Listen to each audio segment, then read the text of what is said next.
Welcome to Experts at EWU. Kent Adams here, and I was just speaking with our guest today about how impressed I am with the faculty of EWU, the expertise, the knowledge, the caring for students, and especially during this time when we've all been doing things remotely. Welcome to today, right? Kevin Pirch? That's correct. Did I do it right? You did it I right. couldn't read my own handwriting. That's, the staff's going to laugh at me because they can't either. PhD. We were talking about that. Yeah. That so many of the faculty, I guess it's been a long time since I've been in college or university. But, when they talk about mid-century homes, okay. But I'm really impressed with the people that Lance and others have been sending in, and when we've been out there, because you guys and gals are the top notch. Well, thank you. You really care about students, and your teaching styles are great. And I have to tell you that with Scott Finney, he's promised me that I can come in and sit in a class when they get back to teaching at the university. You need with to take students. advantage of that. Yes, I really. Yeah. I'm going, oh my gosh, this is great. I have a question, but because we were out there when classes were still going. Okay. And so we got to watch him and so forth. But you awesome. kind of, what is it that you head up? Kind of the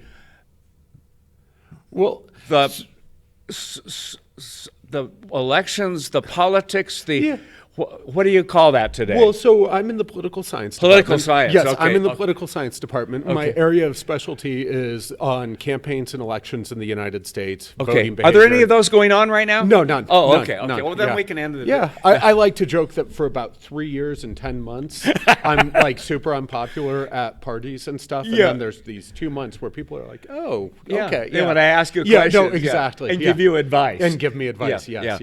Actually, though, I have to correct you, because campaigns these days are like 2-year, 3-year affairs. Oh, aren't yes, they? they are. We're already. You're already hearing the talk about the leading up for 2024. Yeah. Oh, And I'm gotta sure ask there's about that rumblings later. about 2028 as well. But I was in Washington D.C. Working in 1996, and it was the day after Bill Clinton's inauguration. Okay, yes. And we got the early polls for who would win the 2000 presidential election on the day after he got inaugurated. So, I mean, it truly never stops. It is a full-time business, isn't it? It is. It really is. Either in politics or covering it or trying to analyze it and so forth. Yes. Okay. Never at a loss for work. I just got word today, and we were talking about it before you came in, and that is that the advanced voting with the mail-in and everything else. Of course, we've been doing that here in this state for about 15 years. That's or so. Right. But the advance, that we are about twice the numbers from rural Eastern Washington than in King County. Yes. Yeah. Spokane is currently leading. Does that surprise you a little bit? It does to a certain degree. Yeah. And what I was more surprised about was the numbers I saw today was it was us in Columbia County are leading the pack. Okay. We're at 40% of all ballots sent out have been returned. Wow. Which is getting to 40% shocking. by election night is good. a challenge, isn't it? It is. I mean, like, especially so for the last presidential election, it was about a 70% voter turnout. Okay. So presidential elections we get more, but we would be on pace to have more than half of the population who is going to vote already voting and already in, and that's really, really surprising. Yeah. Is it though, given the craziness of this last year and the candidates and all that's, you know what I mean? All that's been going on? Okay, that's a really fair point. I think that for 2020, it feels like we have to preface everything with, 2020, I'm 2020 good or whatever. But, it's not surprising given how much engagement the public has had with this election. Yes. But still the notion that, people have their lives. People, you're working, you might have kids, you got all those other things. Yes. And so the actual sitting down and taking the time to fill it out and then remembering to drop it off, it's pretty impressive that so many people have done that step already. You No, know, I mean, you're they intend to absolutely vote, right. but it's like, oh my God, they already took the time out. Yeah, It's- but I think it's really that's surprising a lot of people. Yeah, and it's years ago I helped Mike Fitzsimmons when he was on the radio do election night. Okay. So back in those days, everything was you go to the polls Right, and so forth. But I had a full-time job during the day. And so I couldn't go there early enough and get to the job early enough so I could get off early to go do election night, right? Right. And so I learned right off what everyone else is doing today, absentee ballots. Right. Okay, so I got into that habit. My wife still misses going to the school in doing that. Yeah. Yeah, but still, so it's not been something new to me and not really something new to all of us in Washington State. No, we're very familiar. You know, Washington State is one of our friends in Oregon will be mad at me for saying this because we tend to get go the ahead credit. and tick But them you know, off. it's Oregon, whatever. Kidding, Oregon friends. Yeah. But you know, I mean, the Pacific Northwest really has been kind of a forerunner in a lot of innovations in how to make voting both safer, you know, but I mean, not just safer physically, but like safety of the ballot and sanctity of the ballot, while also making it more practical and easier for people to cast those ballots. Well, and welcome to today when you can pull out your iPad or your iPhone or whatever and talk to anybody and get any of the news around the world and all of that. Right. And so we're a society, I think, pretty much now that wants it instantaneously. Yeah. You know, so many things. Everything from dinner tonight to whatever. Instantaneous and at our convenience. Yes. You know what I mean? When I'm ready for it. Yeah. Not the 5 or 6 o'clock news. Yeah. When the station puts it out, right? Yeah. I want it now. Exactly. Yeah. And you're seeing that in broadcast. You're seeing that in a number of things, and people are, you know, good or bad. In a lot of ways, I think it's bad. But they're getting a lot of their information on social media and so forth, which doesn't always have the integrity of the mainstream media. Now, I say that, and then you got the mainstream media that has an integrity problem on both sides. Well, and I get that. But it's a crazy world. It's a changing world. It is. How do you teach your students to keep up on all of that, though? But I think that the key is, at the end of the day, so much of this is about individuals exercising their critical thinking skills. Right? You know what I mean? Like, to a certain degree. And we're all guilty. I don't want to sound preachy about this, but we're all guilty of, we have the places that we rely on and we feel comfortable with. Right. And we feel like we can turn off our brain there. Yeah. Right. You know, or, you know, I mean, like, we can accept whatever is said. Accept whatever it's said. Right. And the thing about living in a republic and being active and participating in this is you don't turn off your brain. You know what I mean? Like, no matter how much trustworthiness you have with your media, I mean, like, at the very bare minimum, you have to say to yourself, thinking like, about and asking the questions. Yeah, you know, I mean, like, does this even comport with reality as I see it? You know, and like start asking those questions because you have to. Yeah. You know, I mean, no matter where you get your news, whether it's from more mainstream medias or from social media. Yeah. And you probably have to more with social media because anyone can say anything at any time. Right. Yeah. Boy, and can they. Oh my God. Yeah. Part of, I think, the interest is, yes, presidential, but we also have a couple of presidential candidates that seem to pull in detractors and detractors. Yeah. Okay, you look at former Vice President Joe Biden, and he's got a number of detractors and so forth. He's got, I think, some issues with elder care with him, that how they're treating him. Then you've got Donald Trump, and I don't need to say much. He's polarizing across the country, and I totally get that. I think that's going to help drive the voter turnout, don't you? Yeah, I think there's a whole. So, you know, in some ways, 2020 is a completely brand new election, right? It is. You know, but in some ways, we have models that have kind of predicted how this works. You know, I mean, like, so one of the things we know is that voter turnout goes up and down and up and down. You can't like have that steady prediction. But one of the things we know is like, the more content and satisfied people are, really the less likely they are to vote. Yes. Right? Yeah. And so we can go out there and we can say, like, people are a little bit more I guess what I'm saying is, like, I get what you're saying, and I don't disagree with these candidates. But, where we are right now with the economy and where we are with COVID, and, like, you have huge swaths of people whose lives have been upended in ways large and small. I think you probably would have gotten more engagement if anyone was running. You get, I mean, like, I think it's the odd year that we're all going to remember. Oh, absolutely. For so many things. Oh, absolutely. Right? For so many reasons. You have some of the oldest candidates that are running. In many regards, I mean, this is kind of like a generational swan song sounds bad, but you know what I mean? Like this is one generation's last go at power. No, right? You're absolutely correct. Yeah. You're absolutely correct. Because I'm there. I'm 74. Okay. So, I mean, yeah. There's going to be a new generation. So we're bringing in people candidates who are already kind of polarizing to varying degrees, right? Right. And we're bringing it in with polarized media. Yeah. And a polarized public. Right. On top of economic downturn and a pandemic. And so, I mean, like, to a certain degree, it's this perfect storm. It is. Of That's just what I was going to say. Everything. Yeah. I have a friend who told me now 2 months ago, he said, I quit saying it can't get any crazier because I'm proven wrong by the next day. I mean, isn't that the truth? Yeah, I mean, and you think about families that, like in our case, I got to see my daughter and her 2 kids for the first time since last Thanksgiving. Right. Because they live in Bellingham. Okay. I mean, things like that we're just not able to do. I've got a son who's a firefighter out at Fairchild, and his wife, my daughter-in-law, who is an RN at Sacred Heart, they don't want to get around grandma and grandpa too much because they might be carrying something. Right, no, exactly. And so families, crazy today. Yeah. I mean, it's not like what's Thanksgiving going to be like? Well, that's just what I was going to ask you.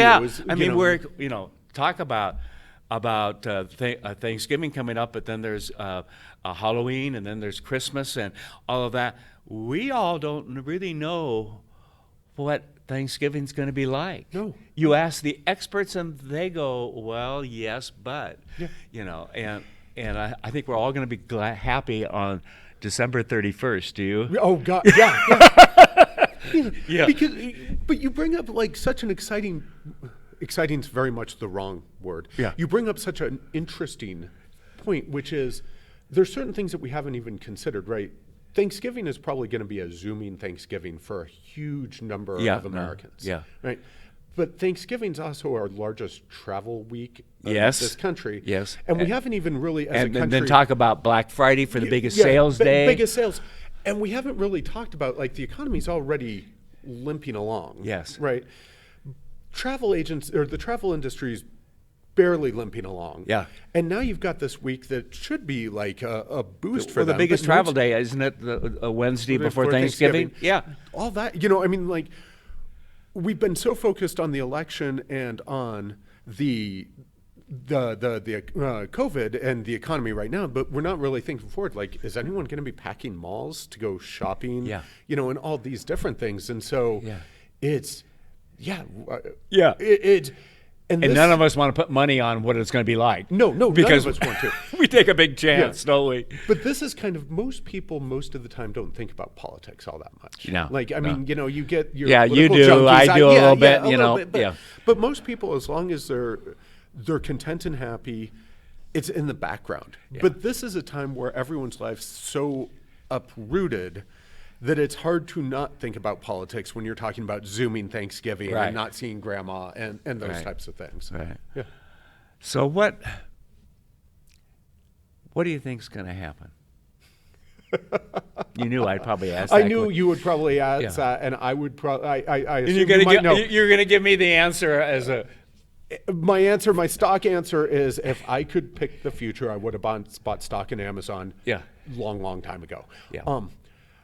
I think that there's a lot of predictions of chaos. I mean, that I think you're right there. And I don't think the chaos is actually going to come to fruition. Really? I don't. I'm much more of a feeling of whatever will happen on election night. Better senses will come to the table. Better senses will come to the table.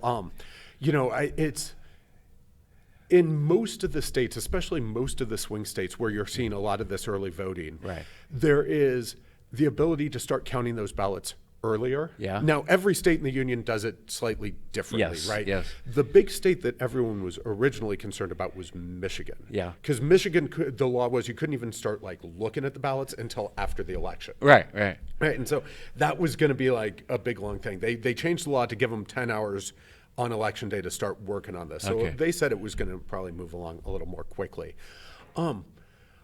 I think that with the sheer amount of early voting you're seeing and the sheer amount of people who are cognizant of things, Yeah. I don't think you're going to see chaos. Now, that's Okay. not like predicting winners or anything Right. like that, but, you know, Right. like, No, that's good. yeah. I think for all of us Oh, yeah, as a that's- nation. Okay.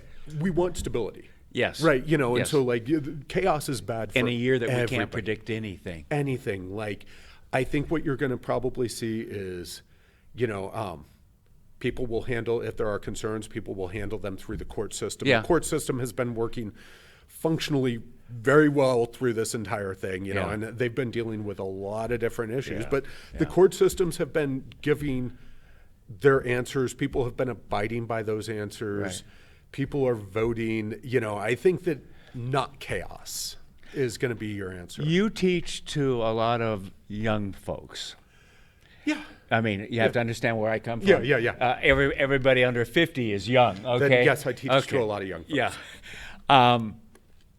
I get the sense sometimes that they don't really understand the history and some of why things are the way they are now. I say that from an Adams who had 2 presidents in my family. Okay. Okay. You know, and people signing the Yeah, Declaration and yeah, all of that. yeah. So I had an internal interest. Right, okay? right. Probably more than the average person out there. But I see things going on with everything from socialism to you name it out there. And I'm going, I don't think did they miss the boat back in high school? I was not a great student. I'll admit that. Okay. My favorite class was U.S. history in 8th grade because I had a teacher that just was so engaging. I got A's and B's, and that was not my normal report card, okay? Right. Because I loved it. I don't know that I see that Well- as much anymore. I Am I wrong? I think you are. Okay, good. Yeah, no, Good. I honestly, I Good. think, so there's a couple of different things, like, so I, you know, I mean, obviously I teach political science, so I teach the students who are most engaged, you know, but Yeah. I think that you're seeing a younger generation that is curious. Okay. I think you see a younger generation that is asking why Yeah. a lot of times, Okay. And very curious about those things.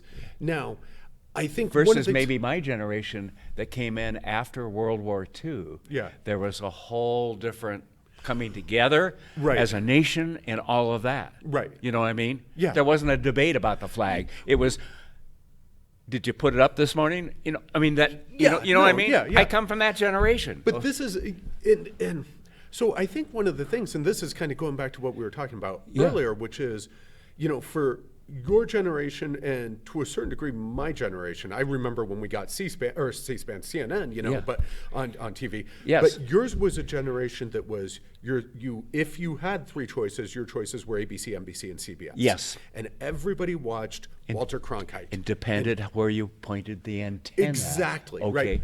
But Yeah. But you had 3 outlets for getting your information. Yeah.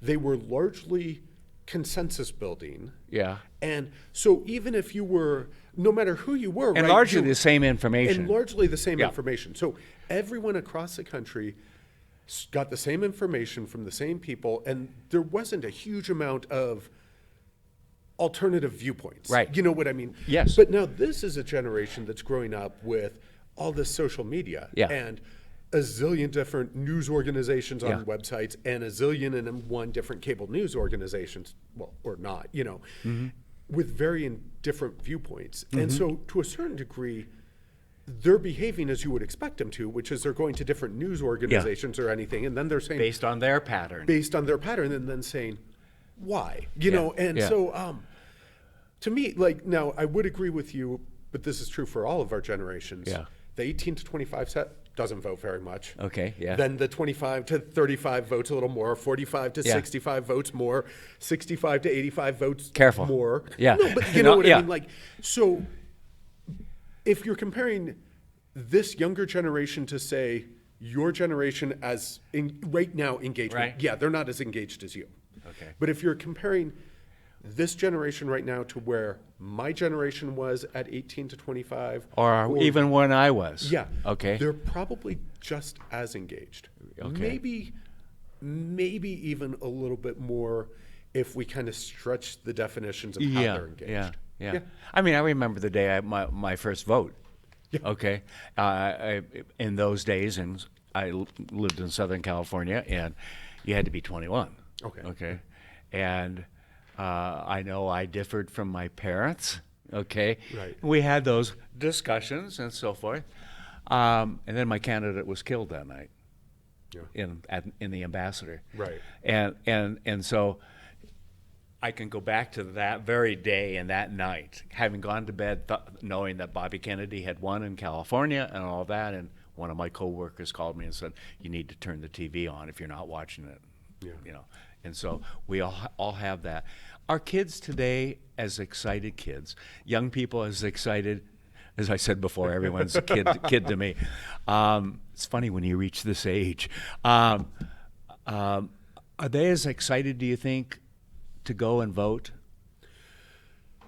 Yeah, or are they excited about the candidates and that's it? The voting isn't that important. So I'm actually really, really curious to see what the voting statistics are. I'll bet. On this. And we'll have to have you back, yeah, okay? Well, that would be awesome. Yeah. There's a level of excitement with Bernie Sanders and AOC. There are certain people who have built a level of excitement with a large portion of the young people. Yes. But like most nationally, those young people aren't turning out. You're obviously not voting for Bernie Sanders because he's not running for anything. And unless you're registered in a small swath of Brooklyn, you're not voting for AOC. Right. So the interesting questions can be like, can those will that young translate to exactly? Yeah. Yeah. Do you think Harris on the ticket will help with that though? The stock political science answer. There's a couple stock political science answers. Of course, but like vice presidential candidates don't matter. No, they just don't. And and like history has said that. History has said that. And even if you go back and you look at like the last time people were like, what about vice presidential candidates? If you go back to 2008, where John McCain was a little bit older and there were questions about his health, and they said, oh well, then his running mate is going to be the key thing. And Sarah Palin, she galvanized a section of the population. Right. But that population was already going out, and that was going to vote for John McCain anyways. And so it gave voters just another reason why. A little security. A little security. Yeah. Like I like her too. I had forgotten about it. I don't know why about the vice president really doesn't make a difference. Honestly, it's vice presidents and debates and vice presidential debates really don't make a difference. Yeah. I mean, unless something, I'll bet you if anyone remembers anything from this vice presidential debate, it'll be the fly. Yeah. And like, had that fly not landed there, no one would be talking about it. We would be sitting here going, did we have a vice presidential debate? Yeah. I don't know. Yeah. Those are. Tell me about someone was mentioning this morning, and I don't go that far back in remembering because I would have been much younger, the Nixon-Kennedy debate. Right. Okay. I do know that the experts have said all along that on TV, Kennedy won, on radio, a Nixon won. Yeah. But did we have a commission then? We did not have a commission. Okay. Yeah, that's kind of what I guessed. Yeah, those were kind of like one-off-ish ones in 1960. It was, and then we didn't really start again until the mid 70s having those those televised debates, and and so that was kind of just this one-off, and I think people kind of saw that it showed kind of a scary power of television and visual image that. It wasn't flattering. It wasn't. No. It was not flattering. It was People notice the style far more than the substance. Yeah. You know, I mean, you should not be able to say, oh, in this medium, this person won the debate. In this medium, this person won the debate. If it's a debate about issues and ideas. Right. No, I get that. I get that. And so then, okay, let's talk about the first of the two presidential, because one's going to be the second one tonight, which is really the third one, is tonight. Yes, okay. Yeah. How did the first one go? Try not to laugh. No, I mean, like, mean? you know, so I guess that is, no, this is what I would say is the whole idea, the modern reason why we should probably have debates is so that you can see candidates together and interact and like just see how they work in a certain situation, right? And so in that regard, like it kind of showed personalities. Yeah. I mean, like America saw Donald Trump and Joe Biden. Yeah. You know, and so and in who that they regard, are. and Yeah. who they are. Yeah. You know, because that's the other thing that's kind of interesting now is that through our modern media and through social media where we're getting this, we're really not actually seeing the candidates. Right. No. We're seeing little clips of candidates. Yes. We're seeing somebody say, this is what the candidate did. Yeah. Right. But we're not actually seeing. It's all orchestrated. It is. One way or the other, either by the media or by the candidates Yeah. and their team. Yeah. It is. You might, so this is, you might know, I hate to like keep, you pulled the string. But you know, I think it was 1960, it was John Kennedy having a campaign speech. And the network news, the 6 o'clock news, national news, broadcast like 8 minutes of the speech. Yeah. There was actually a heckler who heckled him, and he brought the heckler up on stage to say, what do you have to say? And then the heckler, so this heckler got like 30 seconds of national airtime for his like, you know, oh, we just want this, like education, yada, yada. And then went down, and I don't think you could ever even envision the news just saying, here's 8 minutes of Donald Trump or Joe Biden talking. No. I'm going to give you 5 seconds of what I think that Joe Biden or Donald Trump talked about. I work for a company here in town, and one of my jobs, was with then Washington Water Power, which is a Vista now. One of my jobs was to, of all people, is to train accountants and engineers how to speak with the media. Okay, you know what a challenge that could have been. In those days, it was getting them to talk into 12 or 18-second sound bites. Only give the media what you want them to use. You know what I mean? That kind of thing.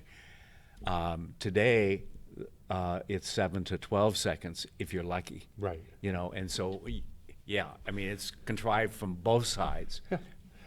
Which, I mean, if you think about it, you go back to like, so 2008, Obama had to narrow his entire campaign down to hope and change. Yes. Right. Yes, You know, I mean, what's my platform? Hope and change. Yeah. And you thought, couldn't get any shorter than that. No. And then Donald Trump, you know, like he just turns it into MAGA. Yeah. You know what I mean? Yeah. Like we're now compressing it so much that you're not even going to say the words.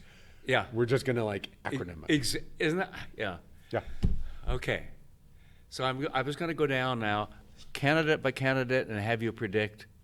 I'm just kidding. Oh, look at the time. I gotta go. I know.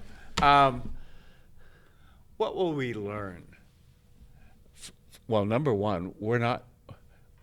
Back in the days when I co-hosted with Mike on the radio, the election night coverage, we often stayed till 2 or 3 in the morning, especially for local races. Okay, you know, today, in the last few years, at 8:15 or 8:16 or 8:17, done for the day. Yeah, done for the day. Yeah, next report tomorrow at 5 o'clock.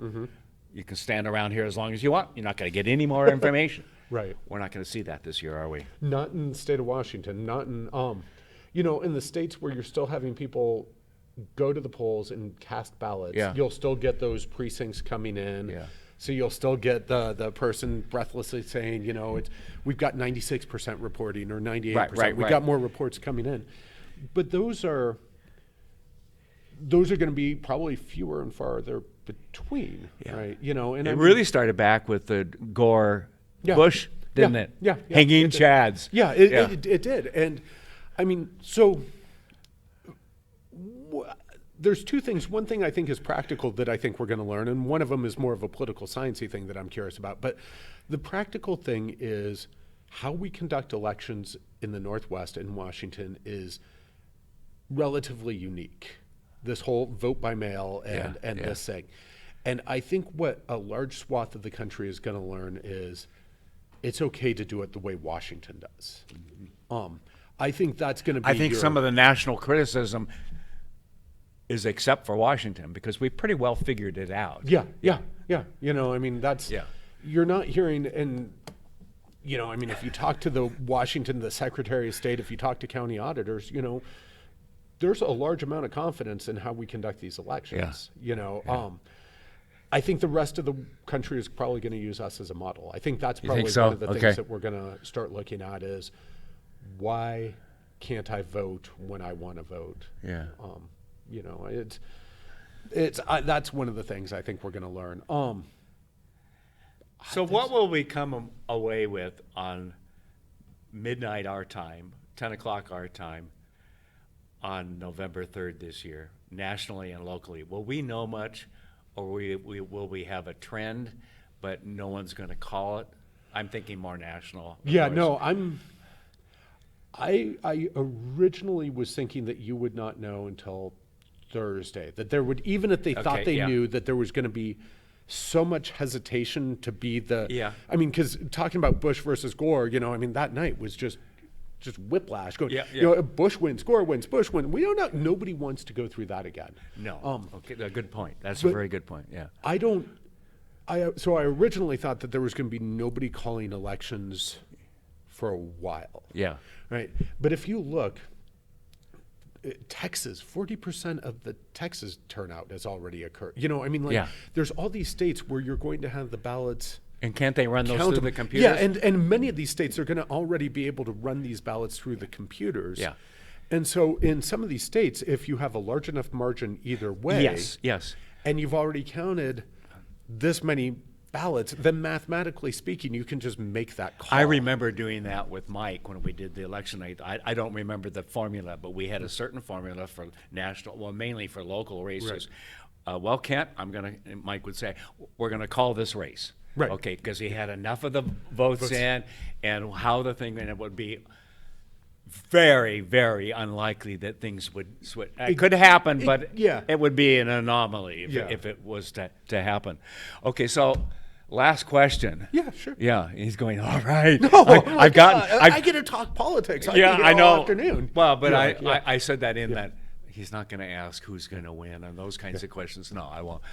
What will we learn from November 3rd and the few days after that we can use going forward? That's a really, really good question. I think one of the things is a democratic system like we have requires a free, fair, and open vote, but it also requires the confidence that the free, fair, and open vote. Like, you can have the best system in the world. If people don't buy into it, you got problems, right? Right.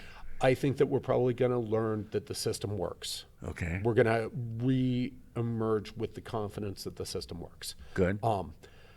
I think we're probably, I'm curious, what I'm really curious about is, for the past, as long as I've been alive, generations, we've had certain groups that make up each political party. Certain socioeconomic demographic groups and it looks like this might be an election where some things are changing, aren't they? Yes. And to me, that's going to be one of the other fascinating things that we will learn, is that who is in the Democratic Party and who is in the Republican Party is not as clear cut as it has been in the past. Exactly. You know, exactly. We knew who fit in each line. Yeah, right? you could kind of just parse out certain things about a person and make a prediction. That it's getting messed up, mixed up.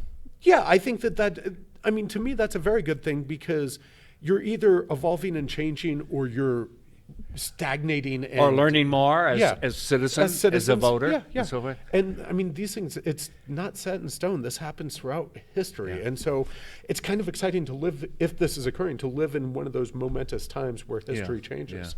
I have a friend who literally left Iran, walked over the mountains to as a teenager to Turkey to escape. He's a citizen of our country now. And I said, all this upheaval and everything else going on. And he said, remember, I come from a country 2,500 years old. This is a country of about 10% of that. Yeah, Okay. exactly. We're still figuring it out here. Yeah. And we are, aren't We are still Yeah. figuring. When we talk about this being a test, being an example, we're still a baby. Yeah. Yeah. Yeah. And like maybe one of the things we learned in this test is like it really isn't good for the institutions and the country to continually ratcheting up the vitriol. Yes. Yes. Right. On both sides. On both. Yeah. Yeah, No. no, Exactly. Yeah. yeah. That's. I mean, like vitriol and personal attacks don't do good things for democratic debate. No. Right. Like I mean, we're all citizens of this country. We all have to We're all figure Americans it out. first. Yeah, we all have to figure it out together. And if you and I are sitting at this table trying to figure out policy, and neither one of us can say, we don't even trust each other enough to like have that dialogue, we're going to figure nothing out. Yeah, that's true. And so that's really true. maybe, hopefully, Like what the we can last do year is- or two. Yeah, Really. ratchet down the dialogue a little bit. I hope so. Yeah. I really hope so. For the sake of our country and our kids, Yeah, grandkids, absolutely. and some of us. Yeah. For some of us. Yeah. Thank you. Thank you. This has been fascinating. Oh, good. I'm glad to I hear love it. this. Yeah, I love yeah. this. Thanks for being here. Yes, And my pleasure. when should we be inviting you back to analyze what's gone on? How long Let's do you do need? it after the election. You know, that'll make it better. No, I'm sorry. I don't know. Like, the week after we should probably Okay. let's Okay, let's well, see you when enough- we have enough Okay. time. Like Yeah, if look- I'm completely wrong and we don't know those days. Well, don't worry. like, We'll yeah. just go back to this tape and Hold you to it. Hold you to it. Yeah. I love it. Fair Thank enough. you very much, Thank Kevin. you. Yes. And thanks for watching Experts at EWU. See you next time right here.